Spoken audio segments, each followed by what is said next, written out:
Sələfə salihdən kör olanlar var idi, lakin onlar iman baxımından, təqva baxımından hər birini qabaqlamışlar, insanları qabaqlamışlar bu məsələ. Lakin mühüm olan insanın sinəsindən daşıdığı qəlbin kör olmamağıdır. İnsan zahirən kör ola bilər, amma qəlbən insan isə o sinəsində gəzdirdiyi qəlb isə onun bəsirətli ola bilər, haqqı görən qəlb ola bilər. İnsan Allahdan istəməlidir ki, Allah Azze və Celle onun qəlbini kör etməsin, Allah Azze və Celle onun qəlbini azdırmasın. Və buna misal olaraq deyə bilərik ki, məsələn Allah Resulullah sallallahu aleyhi ve sellem bir hədisində buyurur ki, güclü o insan deyil ki, bədən baxımından güclü olan insan, bu insan həqiqi güclü insan sayılmır. Lakin əsl güclü insan odur ki, qəzəb anında özünü saxlayan insandır. Deməli, burada nədir? İnsanın mənəvi gücündən söhbət gedir ki, insan qəzəbləndiyi zaman əgər özünü saxlayarsa, özünü ələ alarsa, özünü cilovlayarsa, tutub saxlayarsa, həqiqətən o insan əsl pəhləvan sayılar, əsl güclü insan sayılar.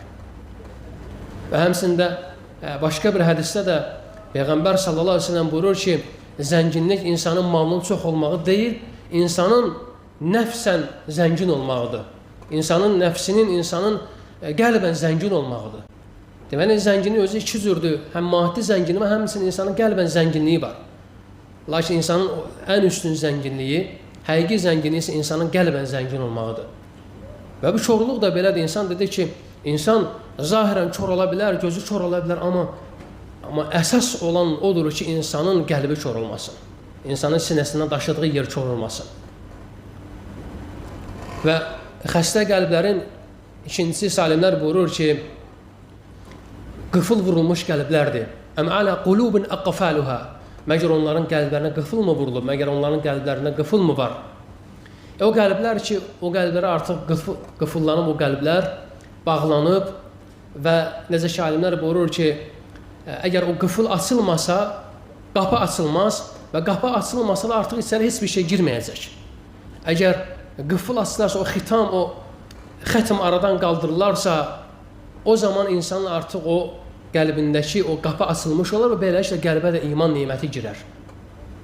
Artıq insanın qəlbi qıfıllanandan sonra o qıfıl sanki bir qapı kimidir. Necə ki, qapı qıfıllandığı zaman sən qapının o birisi üzündə olanları görmürsən, xəbərin yoxdur və yaxud da neyəsə oraya daxil edə bilmirsən, qıfıllanmış qəlb də belədir. Əgər o açılmasa oraya iman girməyəcək. Oraya iman şirinliyi daxil olmayacaq. Və xəstə qəlblərin ikinci növü isə deyir ki, qıfıllanmış qəlblərdir. Və üçüncü növ xəstə qəlblər isə xitam vurulmuş qəlblərdir.